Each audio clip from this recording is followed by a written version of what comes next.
Uh, All right, so thank you for having me here today. My partner Nem, who you see for me is on the left-hand side, with the black hair, will be joining us a little bit later with a demo from the metaverse, and I'm the other character on the side.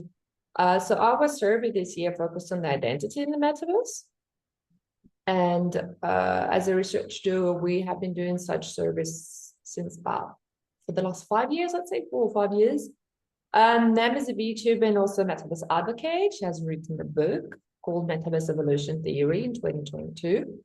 As for me, I'm a PhD student, and my research focuses mainly on reasons why male users adopt cute kawaii, as they say in Japanese, avatars in VRChat, but mostly for VTube activities. And together we gather every year and we decide to do a survey on a specific theme related to the VR or the metaverse, however you want to call it. So this year, the goal was to gather like deeper insight into like why users would choose specific characters or, characteristics of the characters. And as every year, the users had to have used social VR and a VR headset at least 5 times within the last year. The survey was available publicly via Google Form in English and Japanese. We issued press releases in English and Japanese. We had a supervisor, Jinji Oyama, from the Human Augmentation Research Center and National Institute of Advanced Industrial Science and Technology, Cognitive Interaction Design Lab at University of Tsukuba in Japan. And we had also a number of wonderful supporters who helped us this year to spread the link and spread the survey and also help publish the results. And also the whole PDF, now this is a redacted version because the full one is a bit too long for the purpose of this presentation. And but you can find the full version online. It's free to download. It's a PDF. You can access it pretty easily. I'll send the link afterwards. So we got 1,000 answers, 1,012 to be more precise, which was quite surprising and very pleasing because we had a lot of qualitative answers. So we asked users to, write down and express their feelings and give us, the reasons behind certain motivations, which can be a little bit more tiresome to do, especially if you have like several questions like that compared to just doing a quantitative survey where you have to choose and pick, Anyhow, as every year, the majority of the answers came from Japan, although we did have a little bit more answers from North America, Europe, and Asia, except Japan. And so those were the 4 regions that we chose to compare. We'll start with the user profile, which focuses which is one of the little quantitative parts of the survey, just so we can compare for the last year. So what is quite interesting is that although VRChat, as per usual, is the most used platform, Resonate, which launched in 2023, was actually the number 2, apart from Japan, most used service. So in Asia, Europe, and North America. So it was quite interesting to see that, a platform that just launched technically was that popular with the users. And since those were the Resonate, Cluster, Virtualcast, and VRChat, the most used platforms, those were the ones that we compared also, along with the 4 regions.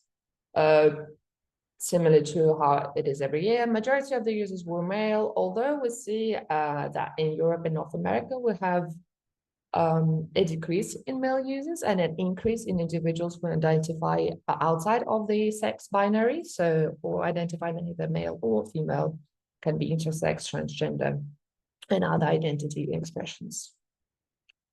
And then when it comes to age, about half of the users are in their 20s or early 30s, although we did notice an increase in users who identified who are 19 years old and under, which I think is quite interesting and which can result in some interesting research regarding ethics of what is happening with VRChat, knowing that depending on the country, some of the users might be actually underaged. So motivations behind avatar design. So we mostly asked why they chose specific avatar type, whether it was masculine or feminine, what age, and how well or not, it reflects how they are and looked in the offline world, right? So what was quite interesting to see is for once, there has been an increase, once again, at least from last year, in semi-humanoid avatars, and compared to like the very first time where we did it, where humanoid and semi-humanoid avatars were almost like half and half. So semi-humanoid is not technically just furries. It's also, for example, users who would use only just like cat ears or a tail or wings, and do not specifically identify as furries. Unfortunately, this year we could not include a specific category for furries because as we looked into it, there's so many different levels to the community and to the practice, and we weren't sure how we could present it in a way that would be well, representative and let's say not disturbing to the community. So we decided to keep it as it is. Users were presented with the images so that they could identify themselves more easily. And probably in the future research, we'll try to figure out how we can include that community. But as of now, the majority, as you can see, are humanoid. And when we asked so users why they identified, why they chose a humanoid avatar, so first reaction, one of the most reasons was to get closer to my physical appearance. So for example, in my case, when I designed my avatar back then, I had blonde hair, I have tattoos. I wanted to represent myself as a researcher also in the VR in a way that was somewhat close to me. So that's also like something that I chose. Other people, they wanted to be human, they liked the look, or because the avatar felt familiar, because it was a body that they felt comfortable and familiar in. And they felt them, it made them feel more immersed. Those who choose humanoid was to be cute, to get the uniqueness different from the physical self or personal preferences. Similarly, they liked the look, or they were part of the furry fandom. Now, for those who opted more for like humanoid or robot or cyber, similarly, we see a preference for technology or science fiction. They were also part of a community because apparently, as we learned, there were certain communities that will use those type of specific avatars. And then there's VTuber influence. Now, this one is interesting. There's Nero Chiatto. She has an avatar that her fans also use, a version of that avatar. And it has this little bit like humanoid feel to it. And that's the influence that we see also in VRChat. And for those who chose animal avatars, it was mainly because they wanted to express themselves free by feeling freed from the constraints of the human form and the human body, and because they found it cute. So it's quite interesting to see that cuteness is an important factor when people are choosing avatars, no matter what type of avatar, actually. And those who chose monster was personal preference for fantasy or features. They liked the look. As one of the users says, I was fascinated at first sight.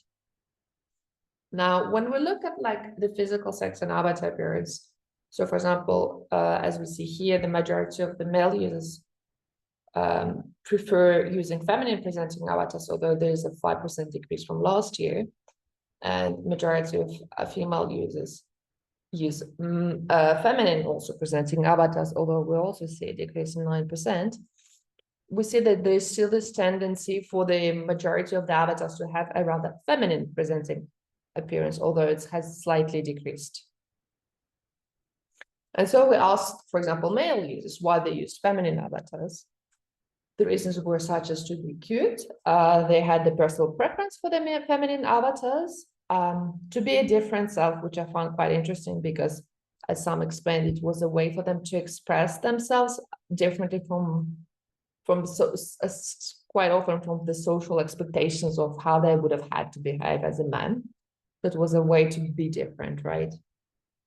Then we added some extra interesting reasons, such as to fit in with others or because there were more options, especially when you think, for example, on websites such as Booth, which is a Japanese website where you can buy avatars for VRChat, as well as fashion outfits and accessories. For a long, long time, the majority of like the fashion choices, outfits, everything was for feminine presenting characters, right? It's been only like a year, barely, since I've been seeing more like fashion outfits and like avatars and bodies for like masculine presenting avatars. So at some point, if you wanted to have like a fashionable our avatar, you kind of had to choose a feminine one if you couldn't design it yourself and you wanted to buy like the virtual pose. And then we also have this idea where specifically the users said they want to be liberated from being a male, because for some of them it felt rather, what's the word? Not painful. Well, one of the users said painful, but it's quite heavy, let's say. And then when we asked male users why they used masculine avatars, the reasons were to fit with their physical self, personal preference, and what was quite interesting is to see that for some users, they felt unease with the idea of using feminine avatars. They were quite uncomfortable, as the user says. And then as regarding females, why they used feminine avatars, similarly, we see that it wasn't to fit with their physical self, to be cute, which was quite interesting. And personal preference for fashion, here we see once again, as a user says, there are more feminine outfits and bases available that I like, which hopefully I hope will change with time, as we'll see more like masculine presenting avatars. And while female users chose masculine presenting avatars, it was to fit with their gender recognition. For example, users who identified as female, when we asked them, they also said that they identify as, I mean, they were assigned female at birth, but they identify as a trans man. So for them, using masculine avatars was a way to express themselves. And then there was a personal preference for the type of like masculine characters. And for some, it was similar as we saw with the male users. It was this idea to be liberated from the constraints of being a female or being a woman. Now, when we see with avatar age, which was quite interesting, we thought of a way to ask users how old their avatar was, or how old they would say their avatar was. Depending on the country, depending on the region, the age system was different. So we went with the Japanese age system, which quite often used there, and we stuck with it because we had to choose one. And we noticed that the majority of the avatars were considered themselves as youth, so between 15 and 24 years old. And the reason why we asked that is because we had this feeling that the majority of like avatars that we were seeing around us were like 15, 16, 17-year-old like anime girls. And we wanted to figure out whether for the users who were using those characters, those avatars also had that age group, age category, right? So for those who use Genival characters from 5 to 14 years old, the reasons were to be cute because they like this young look and the personal preference, to be treated with more affections, or, you know, when they felt that when they would make mistakes, they would be more easily forgiven because they had this young look, and to get back to kind of a more pure self with nostalgia when we were not burdened by work and taxes. And then those who chose youth, avatars that would look more youthful, so between 15 and 24 years old. Some of the reasons were similar age with physical reality. As we remember, the majority of users are in their early 20s, so this fits. To be young, they like the young look, personal preference. To get what youth enables, allows, or evokes. For example, we had the user who said, like, I chose the generation that had the most freedom and confidence. And for some of them, for example, they said it's tough to look like a middle-aged man in a game because they know that if they look cute and kind of youngish and fit with everybody else, it allows more, for example, more social interactions and also other privileges that can come with it. And for those who chose adults, so between 25 and 44 years old, with similar age with physical reality, like the adult look, personal preference. And those who said that avatars doesn't look a specific age, they said that just doesn't have a specific setting, or age cannot be estimated due to non-human appearance. I'm going rather quickly with it because we have a lot of slides, but you can also look more into details in the report when I'm not speaking that.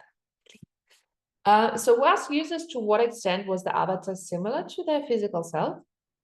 And we noticed that 66%, so the majority, prefer to look differently from physical world self in VR.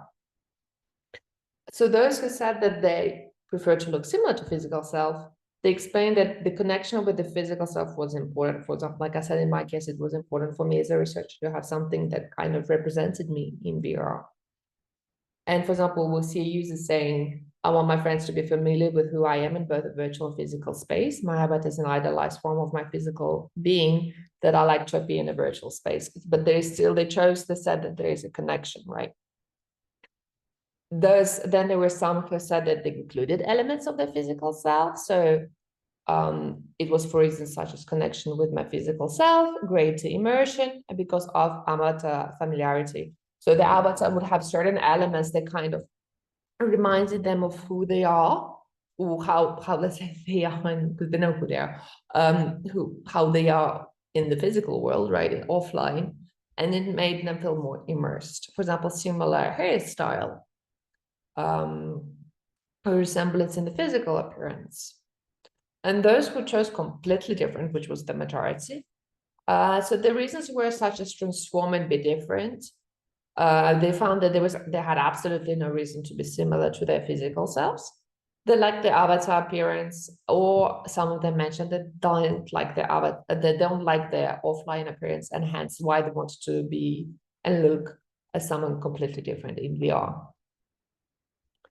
And then we wanted to figure out how social VR life influences the users in their behavior, whether it's like positive or negative impact. And first, we wanted to figure out, is there a change of behavior and to what extent? So the majority of the users changed their behavior to some extent when they're in VR. So the major reasons for those who said that it changes to some extent was because they were more active or social, because they wanted a behavior that would fit with an avatar appearance. For example, if an avatar looked more girly and cute, they would maybe do certain poses that would fit more with that avatar appearance, right? Or because they wanted to be relaxed by being freed from their position in the physical reality. For example, a user says, I'm more sociable than I actually am. Also, since I don't have to behave in accordance with my social position, adult women like men like, I am a little more free-spirited. Others also said, which was quite interesting reasons, the way I move my body changes and the way I speak changes. So some of the tone of the voice rising, or for example, the user explains that, for example, when they take like selfies in rear chat, they would do the peace sign, you know, which they would usually not do offline. And those who said that it doesn't change at all, they said that they just acting as themselves in the physical world, and same in the metaverse. They didn't see the need to change their behavior, or they felt that they were actually not good. They're not that good at acting to even attempt trying to be someone else, right? And then we ask, what type of influence did the social work have in their life, whether it was positive or negative? Quite luckily and happily, I'd say the 92% said it had a positive influence. So when we asked them what type of positive influence, they said that they had greater social interactions, their mental health has improved, which is great. The broadening of values and learning, as all of you know, there's so many clubs and activities in VR where you can share and learn things. So that was like really interesting and I'd say amazing points to read. And those who had said that they had a negative influence, the reasons they stated were such as spending too much time in virtual reality, which caused them to neglect the physical self, less sleep. There's so many events that are like until 2, 3 in the morning. So I guess it's kind of normal, then you start to like sleep. Or physical or mental damage caused by excessive VR use or relationships, because in the end, I guess we're all humans. And this user says, for example, physical damage caused by drinking alcohol and VR sleep. or seeking connections with people more than in real life. So those were like the negative impacts that the users mentioned. And I forgot to tell you that before, but when if and when you'll be going through the PDF, here you can see how many individuals answered out of the total for those specific reasons. And we always chose like the top 3 and added extra if the extras were super interesting to add. And then we ask about the relationship between, the virtual and the physical world identities, and whether users want, not whether, but like which the users wanted to choose as their main. I'll explain that in a little bit. So I actually was thinking that the majority of the users would be hiding, right? Who they are in VR in the real world. For example, I know at least in the communities that I research, nobody offline knows who they are in the VR, right? And I kind of thought that the majority would be the same, but actually over half do not hide their VR identity, right? From their friends or family in the physical world, which was quite surprising, this to me. So those who explained as to why they decided to hide the VR identity, they explained that, there were generational differences and prejudice from others. For example, the stigma around being afraid could damage my career or professional relationships, as the user explained. Others explained that they wanted to separate the virtual reality from the physical reality. For example, I want to keep it as another identity different from my real world identity. So I want to avoid interference from the real world as much as possible. And also users explain that, others will not understand. For example, one said, my family wouldn't understand. They would think I'm weird. So those were the reasons why they decided to hide their VR identity. As for those who said they did not want to hide their VR identity from, friends, family, etc., a lot just simply said like there was no need to hide it, as a user writes. Because there's no need to hide it, I feel no need to keep it a secret. Another one says it's a form of artistic expression to me. For others, there's a connection between the physical and the virtual reality. For example, a user says, I'm very open about it with my friends as they also play the VR, but they're like a little bit more cautious of talking about it with friends and family. And actually 70 people explained that since they promote the metaverse, they don't hide their VR identity since they talk about it like offline all the time with their friends and family and other people. And then we kind of asked them, so if they could choose which identity, let's suppose say their VR identity or their offline identity, which they would choose to be like their main identity that they always use, which one would it be? So 39% have no intentions to live as their VR identity. We still have 26% that explain they want my social VR identity to become my real identity. Or then they will have users also 35% explain they use the same identity in social VR and in the real world. But there's still a significant amount of people who would wish to live as their social VR identity offline already do so. So those who explain that their VR identity is already their main identity, like their daily life, right? Because for them it's more authentic. They spend more time in VR than in reality. We mean offline, which makes sense that they would spend more time as their VR identity than as their offline self. And then for some users, both identities were similar, so in a way they were already living as such. Those who said that they want their VR identity to become their main identity, like everywhere, it's because it's their desired identity, the desired person that they would want to be. They feel that they can self-express better. It's a more positive and fun identity, and it's easier to live for them. And also because there were problems in the physical world. For example, a user says, because I have problems that are difficult to improve in the physical world. So for them, living as their VR identity would solve certain issues, according to them. And then those who said that they do not want their VR identity to become the main identity explain that they want to kind of keep both identities quite separate. So one part of themselves, they kind of, when they connect to VR, they live as that person in VR, and then offline, they do their offline things. Others mentioned that the physical, so offline world is also very important and should not be neglected. And then for others, which was a notable, interesting reason, was that it's just for them a hobby or a game. So it's not something that serious to choose or to change their identity or lifestyles about. And for those who said that they use the same identity in VR and physical world, it's mainly because for them it was the same identity. It's the only identity that they have. There's no need to change, differentiate, or separate, and they both enjoy them equally. So that for them, there's no reason to change anything about what's going on. And that was our survey this year. I went quite quickly through it because we don't have that much time. You can download it online. I will send you the link just afterwards. And you have a little bit more details because I chose here just to show you the, let me go back in full mode actually. The general graphs that show like the overall for all answers, the percentages in the complete, in the non-redacted version of the PDF.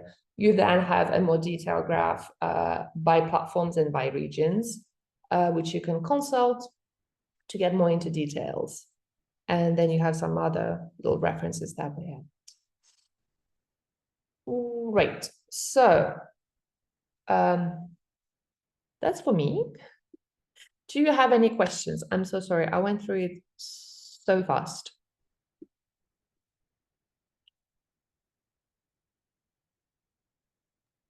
Thank you so much, Mila. We do have a question here, and I'm sure more are going to come up. So, Jaden? Yeah, I thought it was interesting that so many people said that they had positive interactions in VR, but I was wondering if you had any thoughts on like how we could further improve that numbers so they make even more people have positive interactions rather than negative experiences in VR. Is there anything you can think of that would help with that? What it makes me think about is the survey we did in 2022, which was regarding harassment in the metaverse. And those who express having negative experiences such as harassment, they said like better moderation, better reporting systems, for example, would actually help them. And also knowing that, for example, users that perpetually harass the same users or the same groups of individuals, that they would be banned completely off the platform, which were certain of the things that I remember they mentioned. I know also, like, for example, right now, what happened a couple of months ago, also in like the Japanese side of the VR chat, is that it kind of once again became popular. A popular guy tweeted about it, like an influencer type person. And then a lot of new users flocked to the platform. And as it is with any community, when you have a lot of new users who do not actually know exactly how to use it, you get sometimes little tensions, or sometimes, let's say, there is tendencies to act maliciously on purpose, whereas there's other users who they just don't know what to do or how to do it. So maybe a form of little, not a tutorial, but like how to, I know there are guidelines in VR chat. Does anybody read them? I doubt it. Like something maybe a little bit more fun, visual, or a little bit more, easy to understand. But then again, we're kind of, people are people, which makes it a little bit sometimes difficult, which I also think is the reason why a lot of users at some point start spending more time in private worlds rather than in public worlds. I guess change humanity. Kind of, yeah. Other questions? But Nem will be joining us soon. Awesome. There's a question in the chat also, but I'm curious about, like, I know over the last couple of years, VTubers have kind of exploded in popularity. If other people would agree with me on that, I'm not sure, but to me, it feels like VTubers have started to get really popular over the last couple of years. And I'm curious to see if you know, like in the time you've been studying this, have like shifting trends, have there been any, like for example, have like more semi-humanoid characters become more popular in the times when like popular creative people have like adopted those kinds of avatars or yes.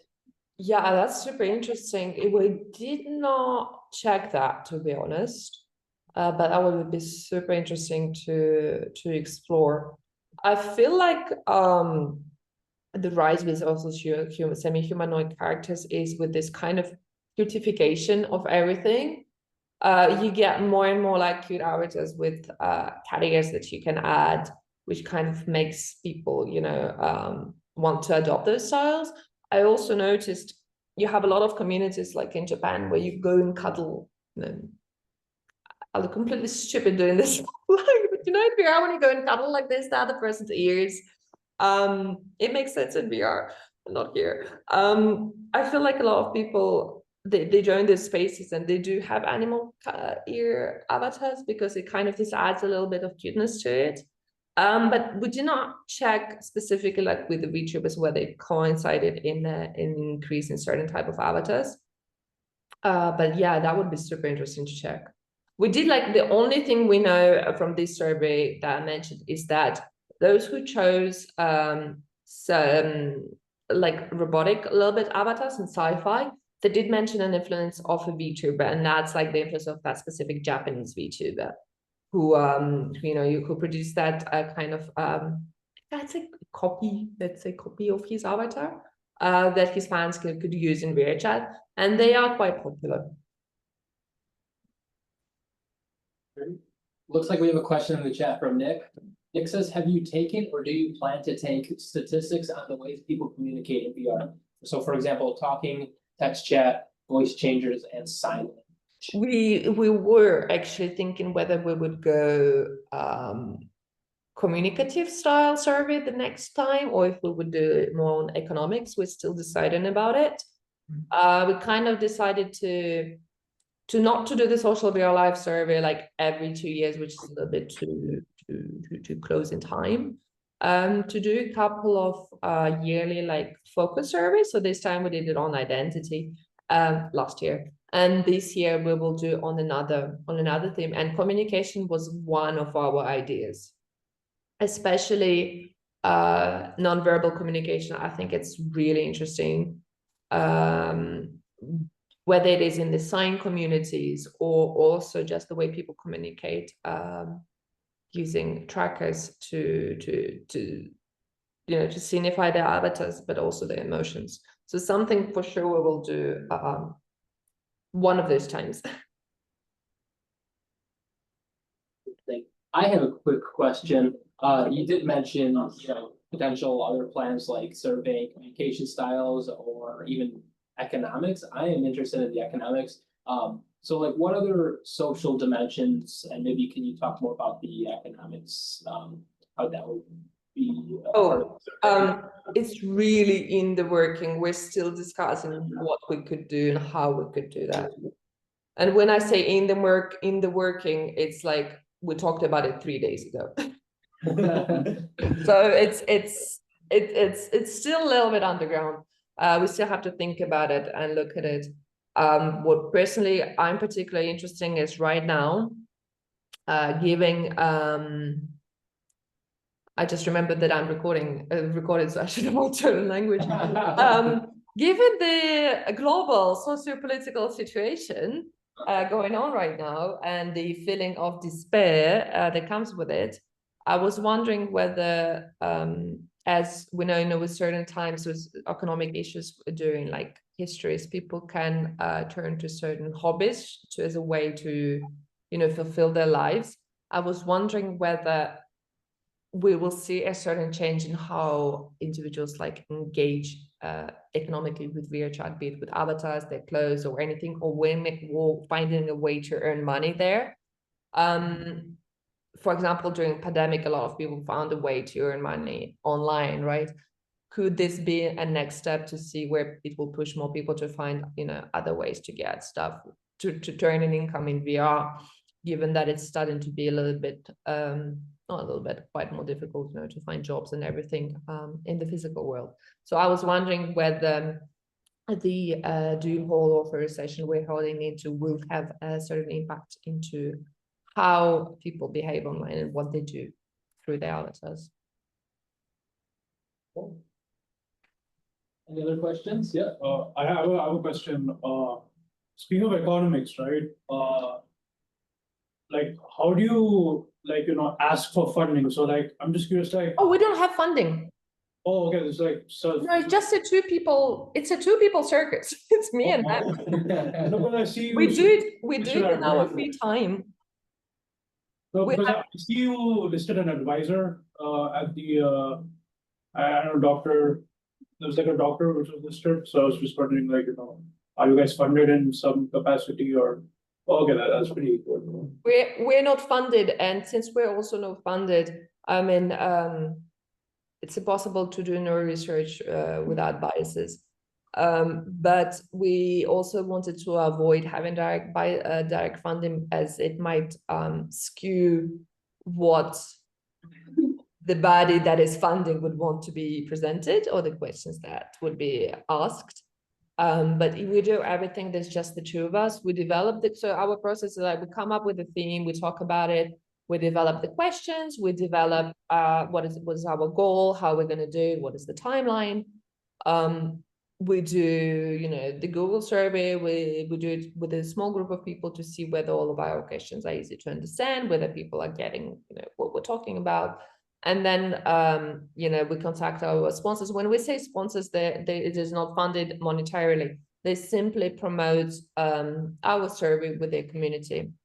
And there's absolutely no income coming or expenses. It's just us during our free time. We are just volunteer. Yes. So Nam is here. I know. Good morning. Good morning. I heard the presentation will be started after 30 minutes from 7 a.m. Japan, but it seems the time calculation it was not good. Anyway, good morning, guys. This is Nem. Yeah, I am working with Mila to work on this survey. Yeah. Now I am. Can you hear me? Yes, we can hear you. Great. Now I am accessing from a VR world. Yeah.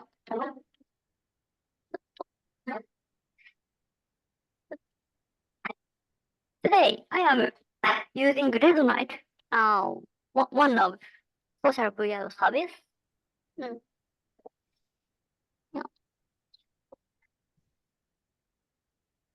Mira, did you already Yeah. Oh, yeah. Sorry. talked about? So I finished our presentation. We went through a couple of Q&As. Sounds good. As I mentioned at the beginning, Nem will do an introduction and a demo from her world, where she does you do a lot of your activities from Resonate, right? So I think you can demonstrate pretty well how users live and express themselves and exist in the metaverse. Yeah. Oh, okay. Yeah. I just wake up. Good morning. Yeah. As you know, now I am accessing to this world, wearing this VR goggle on my head. And this is my VR goggle. Now, facial tracking is active, so my eye movement, facial movement, tongue, everything is synchronized with my avatar. Yeah, and not only my face, fingers. I am using index controller, so yeah, my full finger movement is also synchronized, and I am now using this is vibe tracker. Now 3 vibe trackers are active on my body, around here and here, here and here. So I mean, I can. カメラが。よいしょ。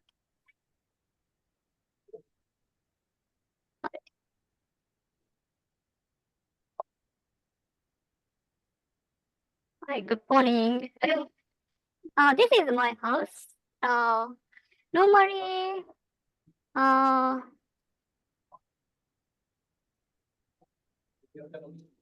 there are so many things around my room.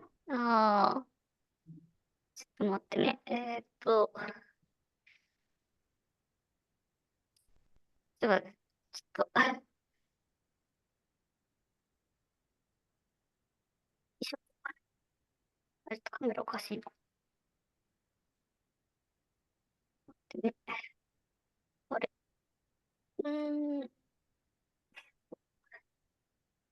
あれ。あれ。あれおかしいな。こうか。あ、こうか、こうか。はい。Okay. This is my room.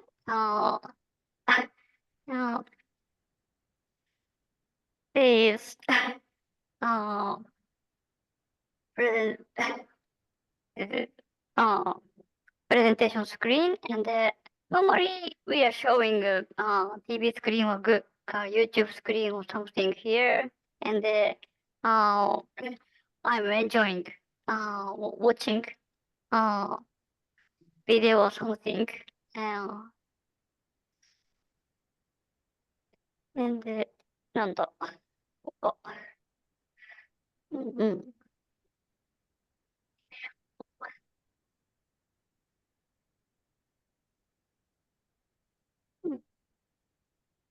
で、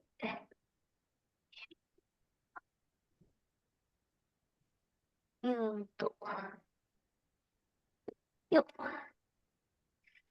Now I turned off the gravity and I'm flying. Now, で、ちょっと、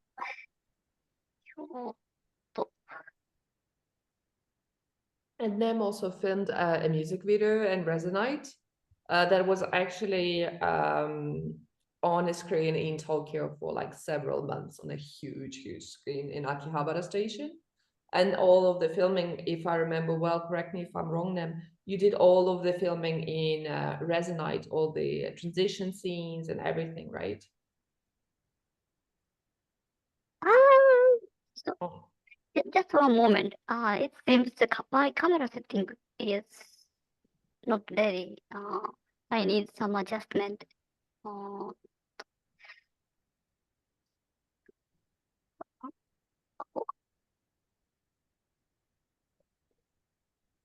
I thought something was wrong.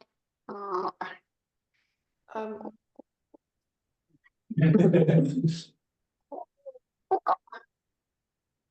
no, it's all set. Yeah. This is my bedroom. When I do VR sleeping, I use this my bed and yeah.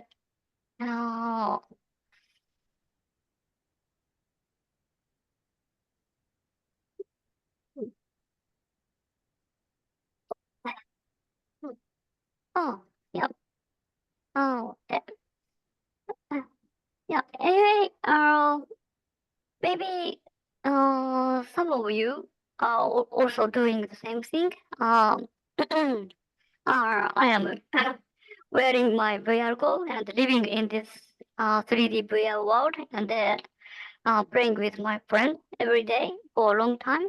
Yeah. And yeah, it's my life in the VR world. And today I am using Resonate, but I am always switching several social VR services.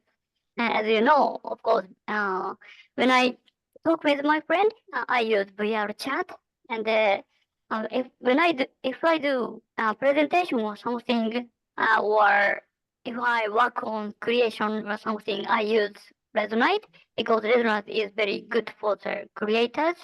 And when I do a presentation or group discussion or something, I use Cluster or Virtual Chaos. They are the Japanese social VR services. Anyway, switching the several social VR services. Yeah, I'm spending my time with several social VR platforms and learning this VR world. Yeah, that's something. あれ、ちょっと待って、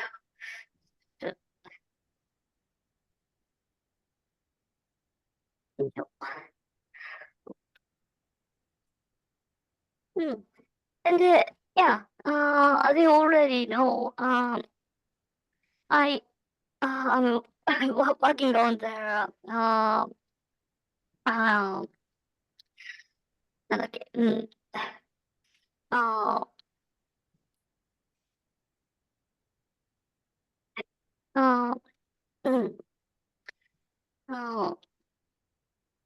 the the culture of the social web, and I'm also summarizing all our outcomes as this book, and yeah, and yeah, and this book is available in Japan and なんだっけ、this is published in Japan and Korea. Yeah.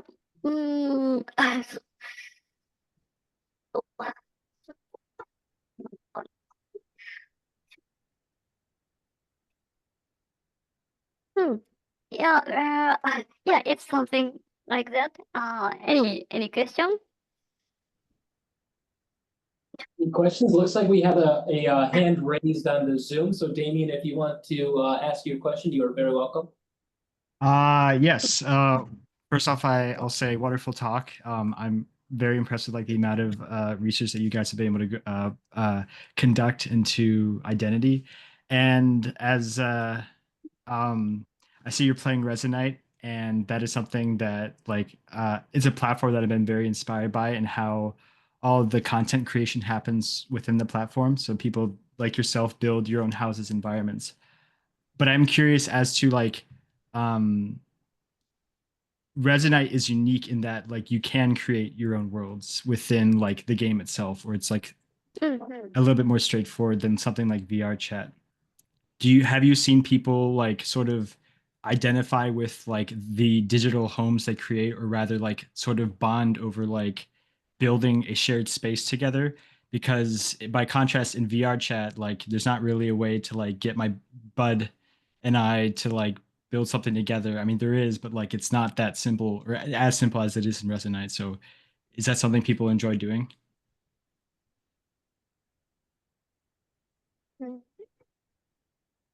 Oh, well, oh,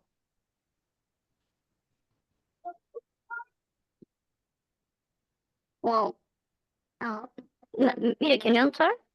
I don't use Resonate. I think it's better you. Oh. But for example, you who've experienced creating a music video in Resonate, together with your, it was in Resonate, right? For Metaverse Day. Yeah. Yeah. Resonate. How did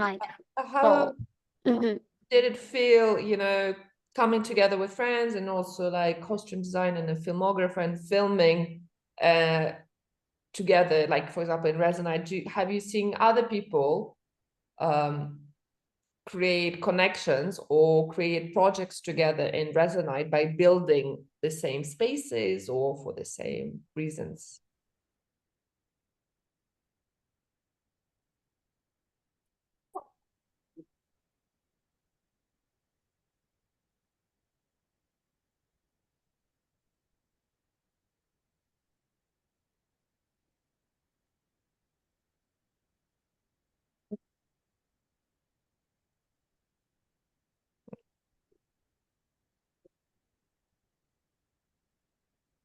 Do you want me to repeat the question?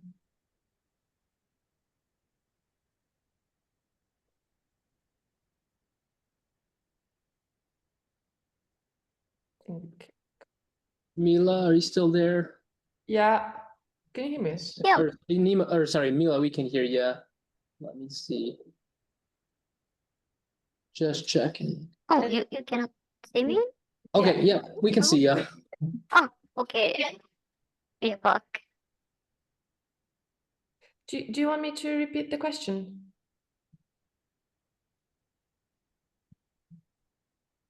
Because I feel like you would be more well versed, you know, better than me for Resonate since I haven't used it.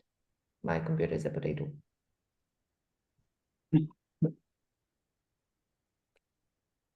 But let me write it into Discord. Oh.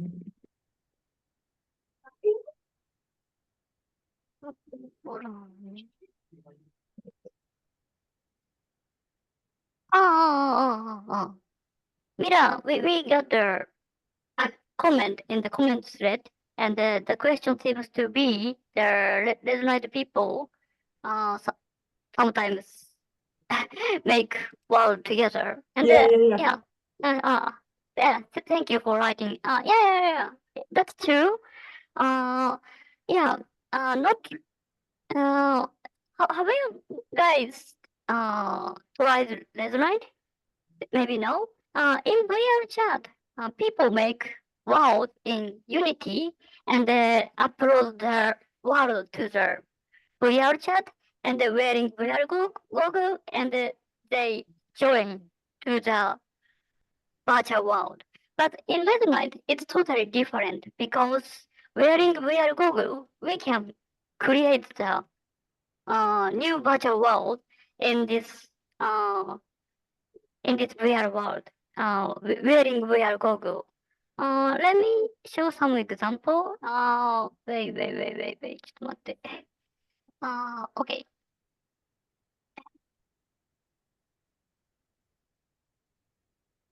Now, this is a plan, and yeah, shut up. And yeah, it's hard. And in VR chat, when you write hard like this, that is just a one time. But in Resonate, this is infinity, and this is recorded to the world. This is already, this is part of the world. So, already the world is updated, and in the next time, when I join to this world, this heart is still there. So like this, and in Resonate, the world is always updated, and we can edit the world, everything, and it's very common for Resonate user. When we come to this world, and in the beginning there is nothing. It's just a white world, and we sometimes make our one world together, and some people make a mountain, some people make a sky, and some people make a sea or something like that. And after 1 or 2 hours, the people finally complete making the new world. That is the experience of making world is totally different from VR chat and Resonate. Resonate is very unique. resonate world is not fixed. It's always changing, and we can always edit that. And but normally VR chat, cluster, virtual cast, and the normal social VR services, the world is not changing like that. Like last night, it's the people upload their new world and editing the world in the PC on Unity or something, and they upload the world to the social VR services. So the experience is totally different. But I think, yeah, this kind of resonate style is very wonderful. So finally, I believe many the other social VR service will gain this kind of experience. But unfortunately, Redlight is very heavy. It requires super strong PC, super strong power PC, and people, not so many people cannot join Redlight at the same time. So it requires high superpower of the PC. So it's a difference. But yeah, was super interesting. So the question is, answer to the question is yes. Yeah, people can make everything, avatar, world, everything. We can even update the avatar itself. Yeah, while playing VR. It's very interesting.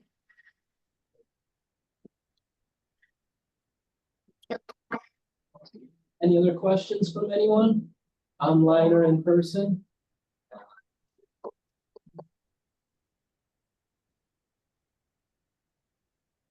Okay, well, I think that'll be it for today then, except for, we're following this up with a VR chat event. I'll hand it over to Jaden in just a second to talk about that. Nem and Mila, thank you so much for coming. Oh, whoa, what is this? Oh, thank you. Oh, this is my another avatar. I just switched. Yeah, switched from this avatar to this avatar. No, this is empty. My soul is moved from this avatar to this avatar. It's now switched. It's interesting. Yeah. And now, now this is me. I'm back. And then you say we are moving to VR chat. Yes, so VR Club now has a VR chat event. I just want to thank you, Nem and Mila, so much for coming for another year. This was super interesting. Love to hear about your research. Love to see what you're doing in the virtual world, Nem. You two are awesome. So thank you so much for coming. Thank you. Thank you. Yeah, I think I can also join VR chat. So that'd be awesome. Jaden, you want to? yeah. Awesome, yeah. For anybody wanting to join, we'll be in person here, but also you can join on VR chat. I'll post my username in the chat so that you can just add that. And then I believe most of you should already be friended with me, but if you're not, you can always join us on there, and then I'll create the instance and invite everybody for that. All right. Well, thank you so much. There will be a recording of the session uploaded later. Thank you so much. Oh, really? That's great. Yes. Yeah. Okay. All righty. Thank you. Take care. How about you, Mila? Yeah, you are just gonna sleeping? Okay. Okay, good My night, 5 cats are waiting Good for night, me. Mila. Yeah. Then I'm moving on to the VR chat. So yeah, see you soon, guys. Thank you so much. It was really Thank you so lovely. much. See you again. Thank you. Yeah. Have a good night, Mila. We'll see you soon, Nem. See you. Bye-bye. Bye.